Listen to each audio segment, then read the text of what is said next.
Le compte de résultat. Comment le définir et à quoi ça sert? Le compte de résultat va lister les charges et les produits afin de savoir si l'entreprise a perdu ou gagné de l'argent, et cela sur une période de 1 an. Les produits d'une entreprise, c'est l'argent qui va rentrer dans l'entreprise. Par exemple, la vente de biens ou services. À l'inverse, les charges de l'entreprise sont de l'argent qui va sortir de l'entreprise. Par exemple, les impôts. Le compte de résultat comprend 3 lignes. Le résultat d'exploitation, c'est-à-dire le résultat de l'activité de l'entreprise. Il compte d'un côté les achats ou les impôts, et de l'autre les ventes de biens ou services. La seconde ligne est le résultat financier, en gros les intérêts versés aux prêteurs et les intérêts perçus. Enfin, la dernière ligne est le résultat exceptionnel, qui occupe une part minime. Il comprend le coût des sinistres ou des amendes et la plus-value reçue. Pour conclure ce tableau, il faut calculer le résultat net, c'est-à-dire l'argent que va gagner ou perdre l'entreprise, les bénéfices ou les pertes. Pour cela, il faut additionner les 3 lignes et soustraire les impôts sur les sociétés. Le bilan, c'est quoi et à quoi ça sert?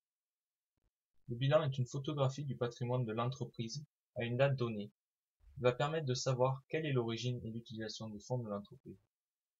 Le bilan compte 2 colonnes, l'actif et le passif. L'actif, c'est tout simplement où va l'argent, c'est-à-dire à quoi va servir l'argent que possède l'entreprise. Le passif, c'est d'où vient l'argent, c'est-à-dire l'origine des fonds de l'entreprise. La colonne de l'actif comprend 3 lignes. Tout d'abord, l'actif immobilisé. Ce sont les biens et les services qui vont servir de façon durable à l'entreprise, comme le matériel de fabrication ou les brevets et les licences déposées. Ensuite, l'actif circulant. Ce sont par exemple les stocks de l'entreprise ou les valeurs mobilières de placement. Enfin, les disponibilités financières. Ce sont les fonds disponibles en banque. La colonne du passif comprend aussi 3 lignes. Tout d'abord, les capitaux propres. Ce sont des fonds que possède l'entreprise, comme le résultat net ou les subventions reçues des pouvoirs publics.